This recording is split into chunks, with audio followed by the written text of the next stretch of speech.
Hello, today we are going to discuss a very important topic called potentiometer. Okay, so is I will not say it's like meter bridge, but it looks like a meter bridge almost, with some differences in it. Let us first talk about its use. That is, first thing is why we want this potentiometer in our life. So the use is it's an accurate instrument for measuring the EMF of an unknown cell. So suppose if I have a cell and if I don't know the EMF, so I can measure it using this potentiometer and accurately. And principle. So the principle we will discuss more about the theory, and then slowly the principle will get clear to you. I'll just narrate the principle for you. It says that when a constant current is passed through a wire of uniform cross section, the potential difference across any portion of the wire is directly proportional to the length of that portion. Okay, it will be clear to you, don't worry. Then the third thing which you need to know for 1 marks question is the sensitivity of a potentiometer.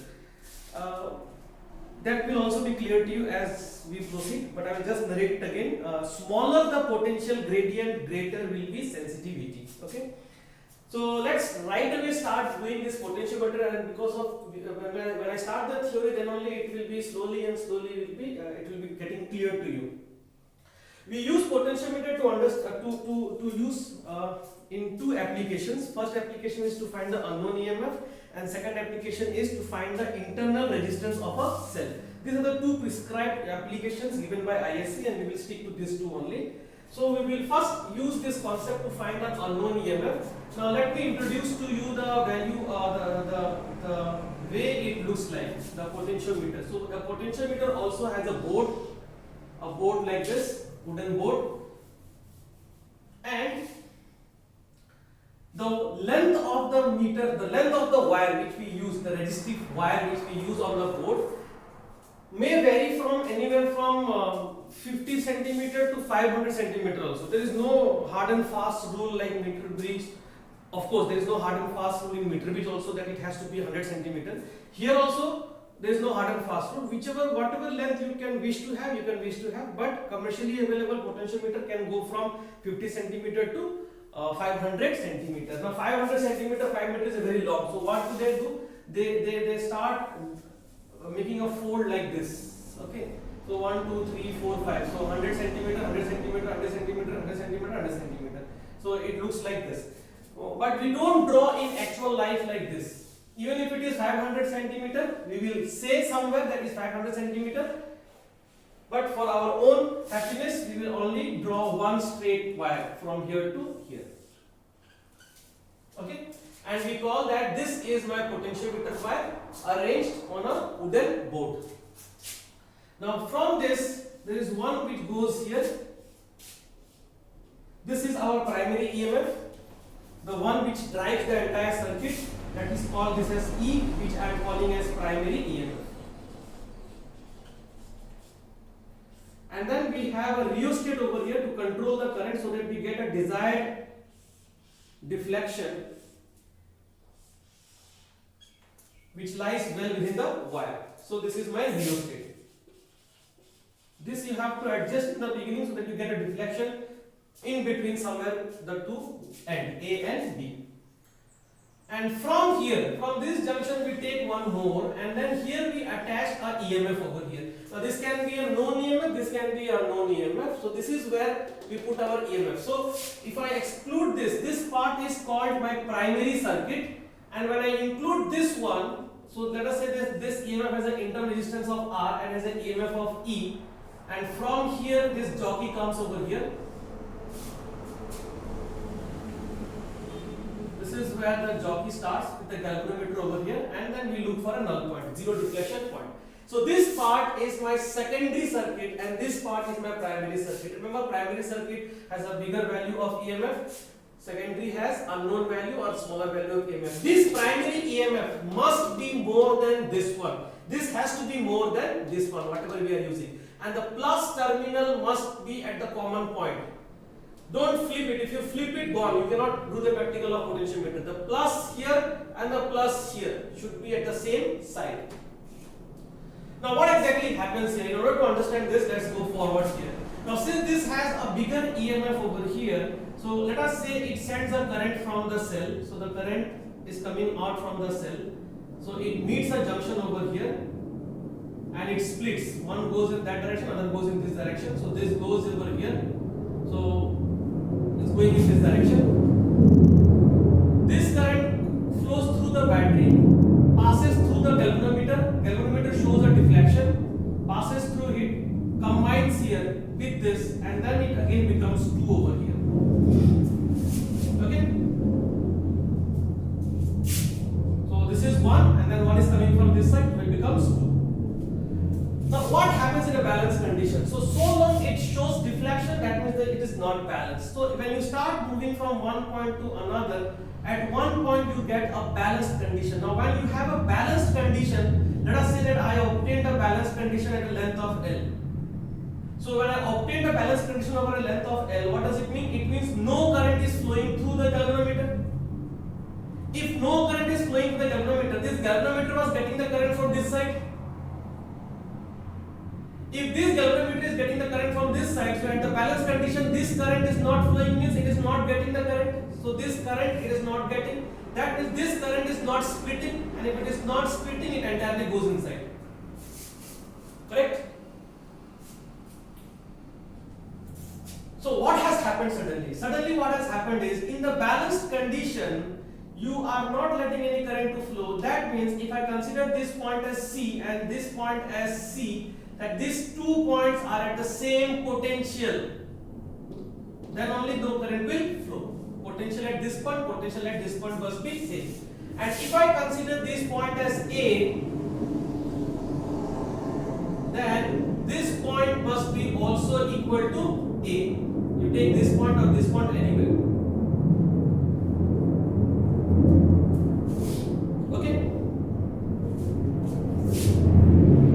See, there is no resistance over here. So this point and this point will have the same potential. It's common potential method. No resistance here. So this point and this point will have same potential. So these 2 points will always have the same potential. The catch is over here. Galvanometer has resistance. So long current flows, these 2 will not be at the same potential. So when the current does not flow, this and this will be at the same potential for current not to flow. So these 2 will be at the same potential. So in the balanced condition, the current only flows in this wire. It only flows in this wire. No current flows in the secondary, current only flows in the primary. Now let's start with the first application over here. First application, that is finding unknown EMF.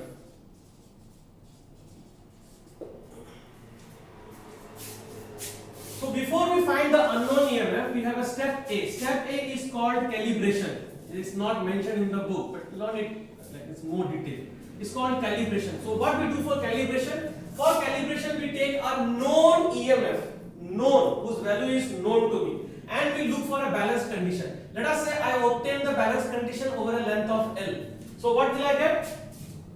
Potential across this must be same. Now remember, there is no current flowing here. That means potential from here to here will be only because of EMF. Because if you want potential across R, I need a term called IR. But the current is 0.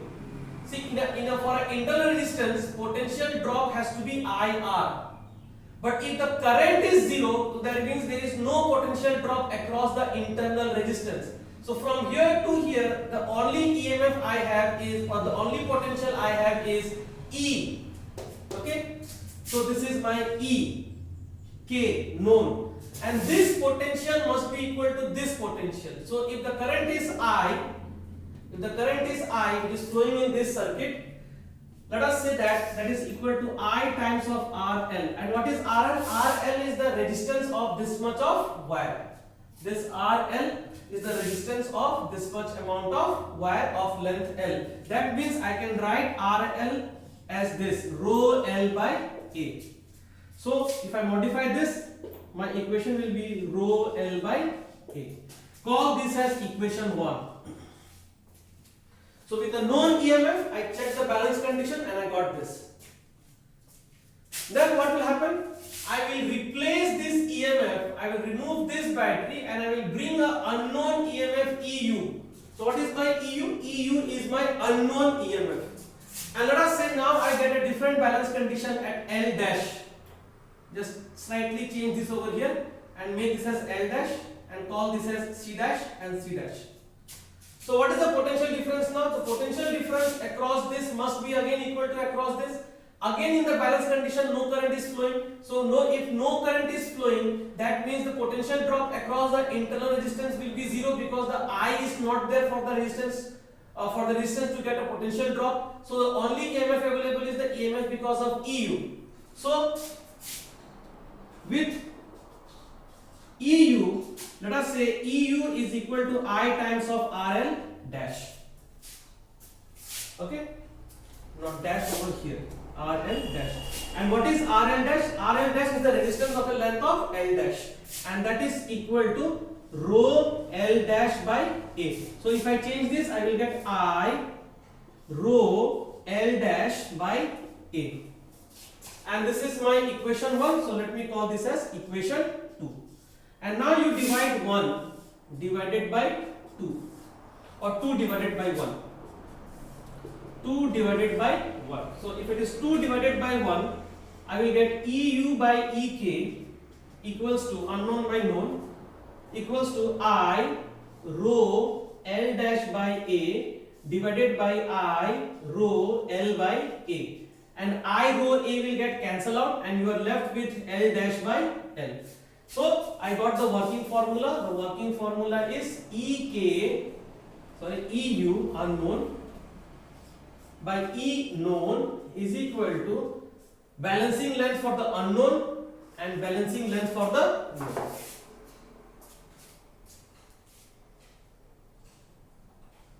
Okay. One thing I forgot to tell you that once your calibration is done, and you are removing the known EMF and when you are putting the unknown EMF, during that procedure and after that also, once EU has come, that means the time at which you are removing EK after getting the balance condition, the known EMF, when you are removing it and when you are going to put unknown EMF to get the experiment done, in between you are not supposed to change this arrangement. Don't change the rheostat, don't change this primary EMF. The reason is, in both the balance condition, the current will flow in this circuit only and this circuit's resistance should not change. So when you have put the known EMF over here, at that time whatever is the value of rheostat, that should not change. Whatever is the EMF, this should not change. Whatever is this length, this should not change. So the entire circuit should have a same value of resistance over here. So it's not, don't do the experiment like this, that first you put the known EMF, you adjust the rheostat, then you take it out and bring a unknown EMF, again adjust the rheostat. No. Once the rheostat is adjusted for the first step, that means in the second step with the unknown EMF you are not supposed to change it, otherwise current will change. If current will change, my I will not get cancelled out. I want this to get cancelled out, then only I get this. So this is called the first application. It has one more way of derivation if you have understood this. There is one more way to derive, and that's basically the board question. The board question generally comes like this. It say the board questions, it says that draw a circuit diagram of a potentiometer for comparing two EMF. So here, this is how it looks. Same thing in this manner. So here, this is how it looks. So you have a potentiometer board over here. Draw the board over here. Now from here, this is my known the primary cell E. This is the rheostat. And this one goes over here. There is a switch over here, S1. This is the internal resistance. Let us say E1 and go over here. There is another switch over here. Call this as E2. Internal resistance. Come back here. Galvanometer. And let us say that this is your length L. Say that this is L1, the balancing length. Let us say when the switch S1 is closed and S2 is open. So when your switch S2 is open, that means this is not there only in the circuit. S2 is open, so not there. That means only E1 is there. Okay, so this is how it looks like. And let us say for E1 the balancing length is L1. So you can write S1 closed, S2 open. What will you write? You will write E1 will be equal to I rho L1 by A. Then you write S2 closed. Sorry, S1 closed.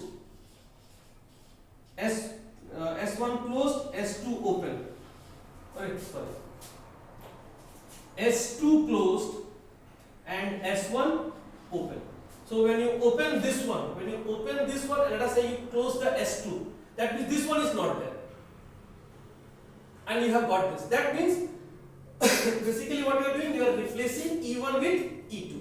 So you are letting this to come into the circuit and you are letting this to go out of the circuit. That is what you are doing over here. This is S1. So let us say, so how will you draw that in a circuit? So in a circuit you draw a dotted line over here and you just saw a dotted line over here and you say L2. And since you are writing this, it's understood. So S2 closed, S1 open. Let us say the balancing length is L2. So I rho L2 by A. Remember this rho L by A is nothing but resistance. This is the formula which we have learned earlier. This is equation 1, this is equation 2 and the second step is 2 divided by 1. And that will give you E2 by E1 is equal to L2 by L1. The important part here is this is directly proportional. It's 2, 2, 1, 1. Don't interchange. Balancing length L2 for EMF E2, balancing length L1 for EMF E1. That is the rule over here. That is why it is called directly proportional. That means more is the EMF over here, more will be the balancing length. And that is what the principle says. If you now go back and read the principle. Okay. Also, when you move from here to here, so if you move by very small distance, yet you get a very large deflection. That means the potentiometer is very sensitive. Sensitivity means even after small displacement, if it is showing more deflection, that means it is able to detect a small variation in potential. Okay.